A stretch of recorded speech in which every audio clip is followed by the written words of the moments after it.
Hoje eu quero conversar com você sobre uma estratégia comercial que é muito utilizada no mercado de loteamentos e entender um pouquinho sobre qual é o melhor momento de aplicar essa estratégia. Essa é a estratégia de dividir o empreendimento em fases comerciais. Então vamos entender qual é o momento ideal de fasear o seu empreendimento. O objetivo principal de dividir em fases ou em etapas é gerar quase que artificialmente uma escassez. E escassez é um argumento de vendas muito poderoso. É a ideia de que tem poucas unidades disponíveis e que se você não correr, você vai ficar de fora. Aqui eu já quero fazer uma primeira observação, que é a seguinte: esse argumento de que essa compra precisa ser feita agora e que são poucas unidades e que tá vendendo muito e que você vai ficar de fora, esse argumento costuma não combinar com as vendas de alto padrão. Então, se o seu empreendimento é um loteamento fechado, um condomínio de lotes, um loteamento de acesso controlado, provavelmente é melhor não utilizar esse tipo de argumento, porque para clientes de alto padrão, para clientes com uma renda mais alta, o preço é sim muito importante na hora de decidir se eles irão comprar ou não. Mas o apelo, a pressão, essa venda ali que é insistida, isso não costuma pegar muito bem e acaba trabalhando contra a sua venda. Mas agora voltando para a ideia de fasear o empreendimento, isso aqui funciona mais ou menos assim.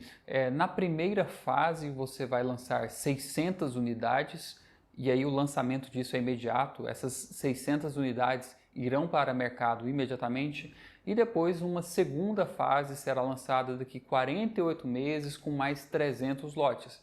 E aí esses lotes terão uma valorização financeira, eles serão um pouquinho mais caros e não estarão disponíveis nesse primeiro momento. Geralmente, por que as pessoas fazem isso? Por que os loteadores dividem o empreendimento em fases? Geralmente, os loteadores têm um receio comercial de ir ao mercado com muitas unidades, porque o oposto de escassez, que é isso que a gente está criando, seria excesso. Então, quando você vai para o mercado com muitas unidades disponíveis, normalmente você precisa trazer o preço um pouquinho para baixo para que o mercado consiga absorver. É a lei da oferta e da demanda. Se você está ofertando muito, para equilibrar com a demanda, o preço tem que vir para baixo. Então, para evitar esse efeito de trazer os preços para baixo, eu vou lançar menos unidades. Agora, se essa é a sua exclusiva justificativa para fasear um empreendimento, eu receio que essa não seja a melhor estratégia.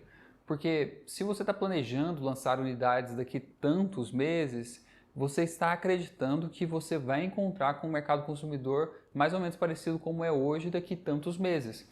Você acredita que a economia desse município vai caminhar na direção certa? Você acredita que não irão acontecer empreendimentos concorrentes ao seu? E você acredita que essa sua primeira fase de vendas será um sucesso? E assim, a gente não tem certeza nem se a gente vai conseguir vender essas primeiras unidades da primeira fase. Sempre existe o risco comercial, né? Empreender dentro do mercado de loteamentos é sempre muito arriscado, que é justamente por causa disso que é lucrativo. Então, se você não tem certeza se você vai conseguir vender todas essas unidades, será que é realmente ideal você assumir o compromisso de vender essas outras unidades lá na frente? Geralmente, esses loteadores fazem a divisão entre fases das suas unidades porque eles estão lançando unidades demais. Eles acabaram dimensionando um empreendimento grande demais ou muito maior do que a demanda conseguiria absorver. Então, por causa desse erro de dimensionamento, esses loteadores estão divididos em fases e por causa disso que eu acho que se essa é a sua justificativa, essa não é uma estratégia adequada. Eu já acompanhei uma variação dessa estratégia no mesmo lançamento. O que esse pessoal fez? Pegou um empreendimento imobiliário, no caso era um empreendimento de incorporação imobiliária, então era um prédio, e dividiu esse lançamento que ia acontecer nesse dia em várias fases. Então a primeira fase era de 0% até 30% vendido, a segunda fase ia de 30% até 70% vendido, e a terceira fase seriam os últimos 30% de unidades disponíveis. E aí esse pessoal acabou organizando um grande evento para o dia, conseguiu chamar muitas pessoas para essa festa de lançamento e aí iam disparando os gatilhos ao longo desse dia. Então ali pela primeira manhã houve um encerramento da primeira fase, depois iniciou a segunda fase, depois a terceira fase. E aí eles se aproveitam dessa escassez e daquele argumento, olha, se você não comprar agora, a gente vai virar a fase, o preço vai ficar mais alto e daqui a pouco a gente vai ter vendido todas as unidades. Eu tenho um pouquinho de receio sobre a venda impulsiva, como você já deve ter reparado, porque a aquisição de uma unidade imobiliária é um fato muito grande dentro de um núcleo familiar. Poucas famílias compram mais de um imóvel ao longo de sua vida e normalmente o imóvel é o ativo mais caro, é o ativo mais valioso que essa família vai ter.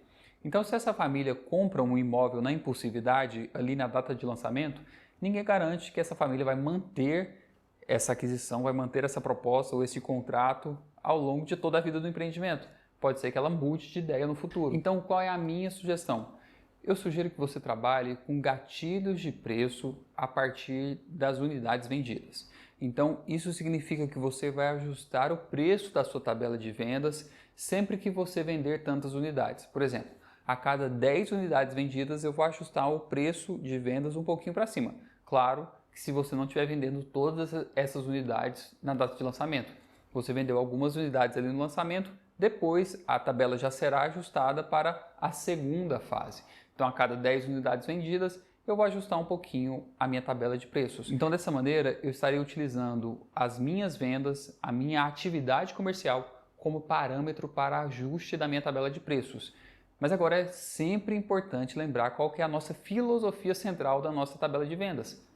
O primeiro cliente jamais será prejudicado. Isso significa que quando você vende uma unidade e no contrato dessa unidade você está dizendo para o seu cliente que as parcelas serão ajustadas anualmente pela inflação, pelo IGPM, pelo IPCA, pelo INCC, isso significa que esse mesmo índice de reajuste tem que ser aplicado mensalmente na sua tabela. Então, se você vai ajustar o contrato de compra e venda anualmente pelo IGPM, mensalmente você precisa ajustar também a sua tabela de vendas. E aí, seguindo essa lógica que eu estou falando aqui para fasear a venda, você, além do índice de inflação, você vai colocar também ali um ganho sobre a sua fase. Então, no mínimo, a sua tabela vai ficar mais cara, o índice de inflação, mantendo a correspondência com quem já comprou. Mas também precisa ficar mais caro para incentivar que as pessoas comprem antes.